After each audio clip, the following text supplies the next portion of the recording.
Hi guys, Jake in here. Today I want to share something a little different with you. It's about a business I recently started and failed. The business was called Apartice, a tent business I launched with a few friends and some of my family members. And yes, it's come to an end. I'm no longer involved in the project, at least for now.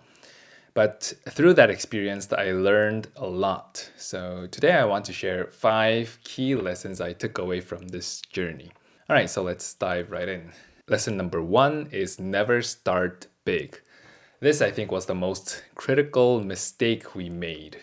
We went in too big, too fast. We started producing tents before we even had specific customers lined up. So we invested heavily, creating samples, making like 30 or 40 actual tents without validating the demand first. And making tents isn't cheap, it's not like a small backyard tent. We were building huge, heavy duty tents designed to house around 10 people. That, of course, means expensive materials, complex procedures, and a lot of time. So by the time we needed funds to market, advertise, or even refine the design, we had already burned through most of our budget. We couldn't pivot, we couldn't invest where it really mattered, like, customer research, product testing, or digital marketing. So here's the takeaway. In today's world, you don't need to start big. With social media and digital tools, you can launch lean, test quickly, and adapt fast. I think you gotta start light, stay nimble, and build gradually as you validate what the market actually wants. All right, so lesson number 2 is always start with the customer. This goes hand in hand with the first lesson. When we started, we didn't really talk to the customers first. We didn't research what they needed or what problems they were trying to solve. Instead, we just thought this tent is awesome. Surely someone will want this and buy this. But after we built the product, it became clear. We didn't know who our customers were. For example, we thought our tents would be perfect for glamping sites. But when we actually reached out, we found out our designs didn't fit their needs, like door size, layout, and openness. So despite having a strong, well-made product, we couldn't sell it because we didn't build it for anyone specific. The truth is, if no one needs your product, then no one buys it. No matter how great you think your product is, you have to start by understanding the market. So you have to start with the research and talk to real users. All right, lesson number 3 is have a strong team. I did have partners who helped with the tent design, but the rest of the business, like sales, marketing, legal, accounting, customer outreach, was all on me. And that was tough.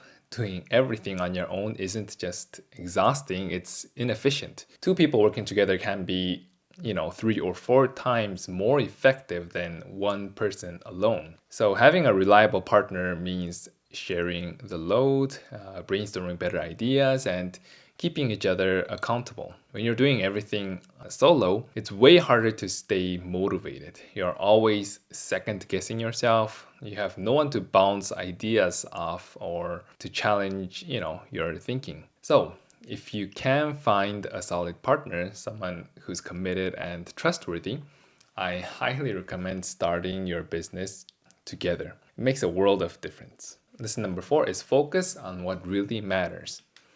As a first-time founder, I didn't know what to prioritize.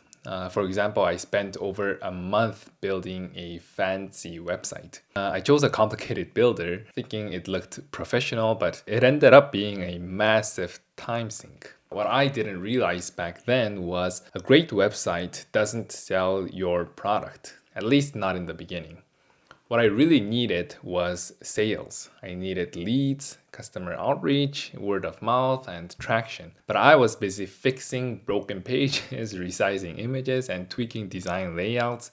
All that while no one was even visiting the site or let alone know anything about our product in the first place. So here's what I learned.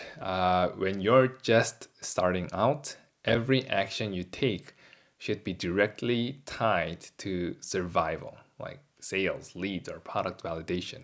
Don't waste time on, nice to haves. Focus on the essentials. Move fast, stay lean, and be effective. All right, last lesson, lesson number 5 is learn sales and marketing. This sounds obvious, of course, but it hits you hard once you're actually running a business.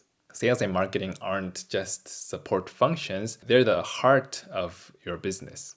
You need to know how to pitch, negotiate, and position your product in a way that gets people to care. You need to know how to create leads because without leads, there is no growth. I heard entrepreneur Daniel Priestley say a business only needs one thing to grow, and it's leads. And I think it's really true once I started business. The more leads you generate, the more potential your business has. If you already have a platform like YouTube, Instagram, social media, or email lists, you have a head start, of course. But if you're like most of us, you'll need to hustle and find your own leads through social media, DMs, emails, cold calls, in-person meetings, whatever it takes to get in front of the right people. Even the best product won't sell itself. That's a fact. But a decent product with great marketing, that can go a long way. So, yeah, these are the 5 lessons I learned through this business experience. Right now, I'm no longer part of Apartice. We couldn't make it work, but I definitely grew through this process. And even though it didn't end the way I'd hoped, I'm still passionate about business, marketing, and entrepreneurship. I've learned a lot, and I hope to apply all of this when I take my next shot someday. So, thanks for watching. If you found this helpful or inspiring, please hit that like button and subscribe. I'll see you in the next video.